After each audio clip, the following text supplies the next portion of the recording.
So UFC 295 does have a new main event. Jiří Procházka will be making his return against Alex Pereira. Now, with Jiří, he's had 12 wins in a row, and it was very unfortunate that he did have to relinquish that light heavyweight championship. Now, of course, due to an injury, there wasn't much that he could do about that. But now he's back and he's facing Alex Pereira, and in Alex's second fight in the light heavyweight division after moving up in weight. So, as we all know, Alex Pereira, after suffering defeat at the hands of Israel Adesanya in their rematch, did move up in weight and got a fantastic win in his light heavyweight debut. Now, before we get into all of that, if you're a martial artist, feel free to subscribe to my newsletter. The link is in the description below. So this is going to be my prediction for the contest and who I think is going to take home the victory. So with Alex Pereira, his game is really centered on his left hook, and he's got fantastic kickboxing, and his punches are just blinding speed. You know, he's got amazing technique and accuracy, and with him, a single shot can knock your lights out. And he's caught several of his opponents, you know, especially within the middleweight division before making his move up to the light heavyweight division. He's stopped the likes of Sean Strickland, Israel Adesanya, and Thomas Powell, among many others. So he's definitely a dangerous opponent for Jiří Procházka,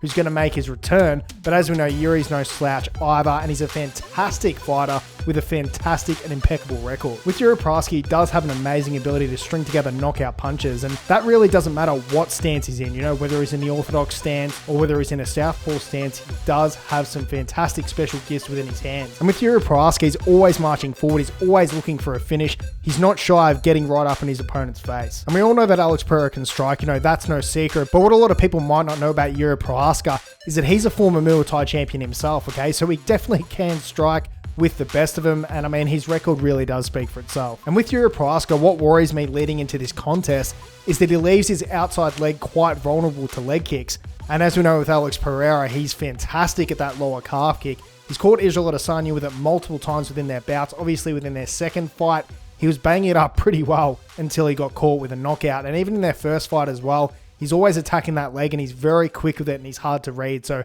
Jiří Procházka definitely has to be careful of Alex Pereira's calf kicks within this one. And with Jiří Procházka, his hands are usually very, very low, okay? But he's also very elusive, you know, very bouncy, always remaining relaxed. But I think when you've got a dangerous puncher like Alex Pereira in front of you, you really need to keep your hands up. And I think with Alex's game, just his style of fighting, it's going to leave a lot of openings for Alex Pereira to be able to exploit. All right, guys, so who do I think is going to take this one? Now, it's going to be a very good fight, but I think Alex Pereira is going to take this one home. I just think Jiří Procházka's style of fighting, this isn't really the best matchup for him. You know, it isn't the best matchup in my opinion. I think Alex Pereira will be able to exploit his game here and pick up the victory. I mean, not to mention he's had a long layoff as well, and it's not the easiest fight for him to come back to, but let me know what you guys think in the comment section below. Take care.